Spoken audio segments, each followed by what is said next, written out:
Joe, who is definitely something, is here to tell us more as Hope hits its 25th anniversary. Welcome, Joe.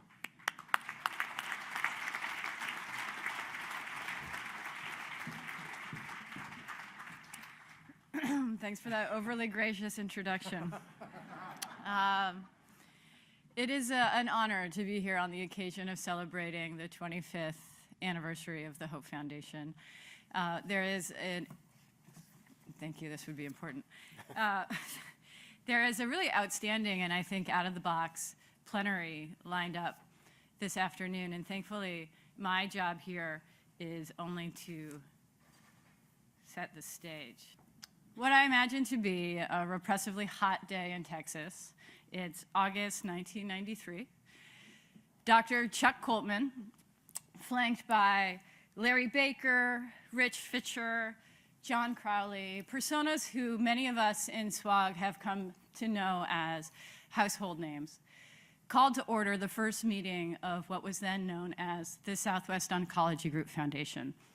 And this is a fax. This is like when clinical trials were run through faxes, which is amazing to me. And I have a hard time picturing the 1990s as that long ago. I don't know if any of you have that same problem until I see that the clothes are listed as vintage and the radio tells me that the music is oldies, which seems like a total deal breaker. So much stays the same. But oh, so much changes. What happened? Oh my God. Thank you for that. What hasn't changed in all seriousness is our mission. We are still striving for the same ideals that Dr. C mapped out around that table 25 years ago. We are laser focused on SWOG. We are not diluted by any larger abstract aims, right? We are led by researchers.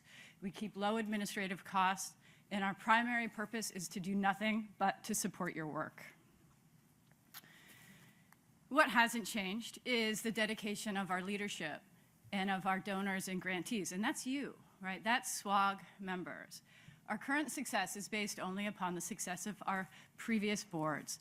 So we are indebted to Dr. Larry Baker, who was chair of the Hope Board from 2005 to 2012, and to Dr. Ann Schott, who was chair of the Hope Board from 2012 through 2017. Dr. Baker transitioned the foundation to Michigan. He was championing SWOG Clinical Trials Initiative, which many of us know as SWOG-CTI, and he really pushed me and the board to increase our assets and expand our programming. Dr. Schott built on the growth of the foundation, and she has this amazing blend of intellect and vision and strategy.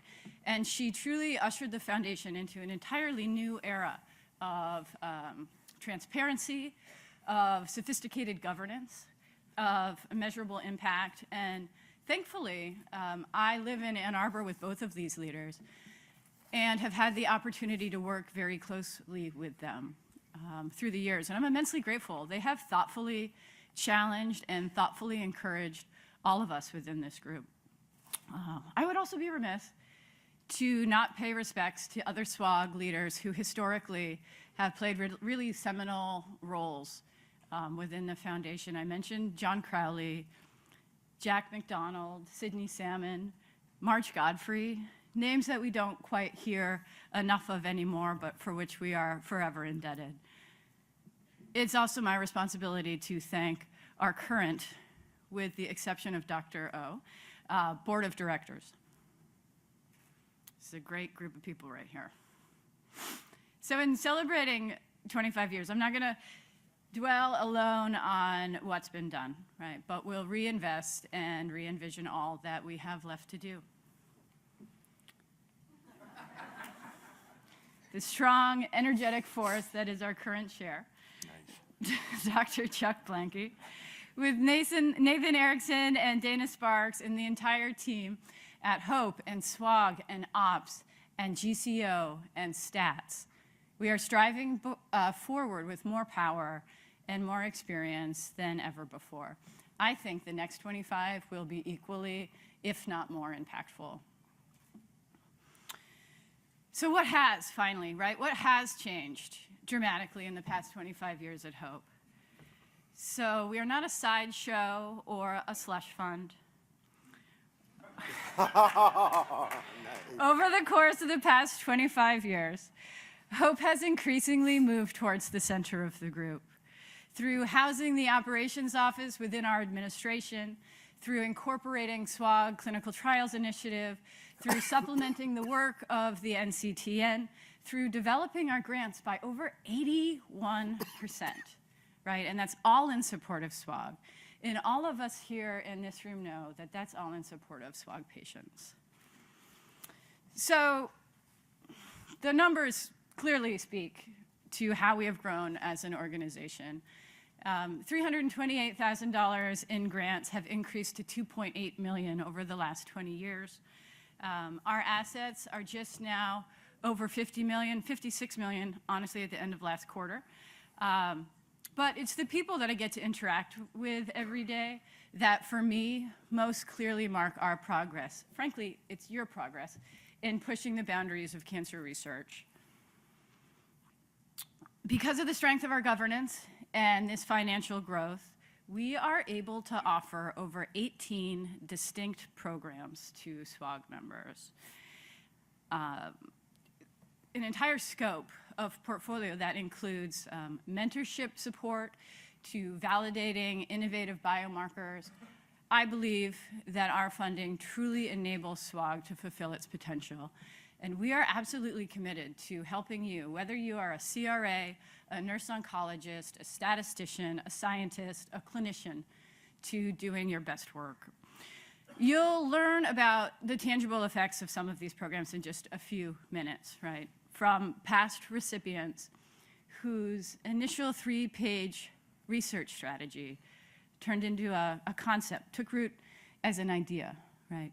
And then it took root within Hope as maybe a really exciting conversation at a grant review committee or a study section. Or maybe it then is built out with this really wonderful letter of support, a really heartfelt, sincere letter of support from a mentor. And then next, it's this sort of enthusiastic reception of a letter of award. And then we've got a scenario where that 3-page research strategy has turned into a funded concept.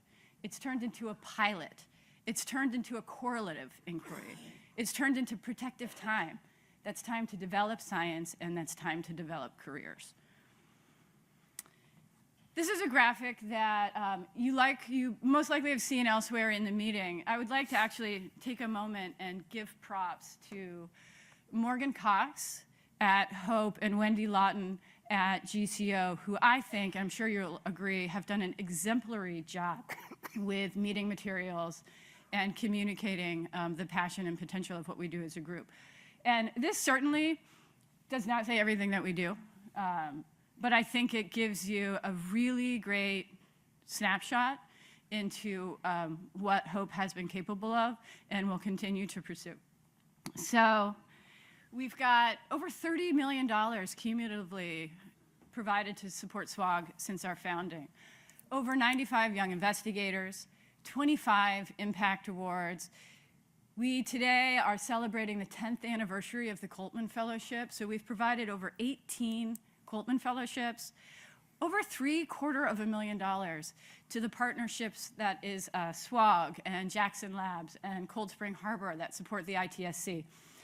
And very importantly, over $350,000 to make sure our vets can have access to clinical trials through grants to the VA health system. And as I mentioned before, we keep really low administrative cost, and we work very hard at that. And we're also provided the highest ratings by every charity watchdog group that's out there. So if it's not obvious at this point, I am immensely proud of the work that we do. And I am one of the lucky ones, right? I'm happy to go on and on about my job. But I know that the next few presentations will do a much better deal of showing you the real deal at the Hope Foundation. They are board members and grantees who are respecting SWOG's legacy and really pushing the boundaries of cancer research. Their commitment is humbling, and their projects are super exciting. They, and all of you, will be innovating alongside Hope and SWOG for the next 25 years, and for that, I am immensely thankful. So thank you.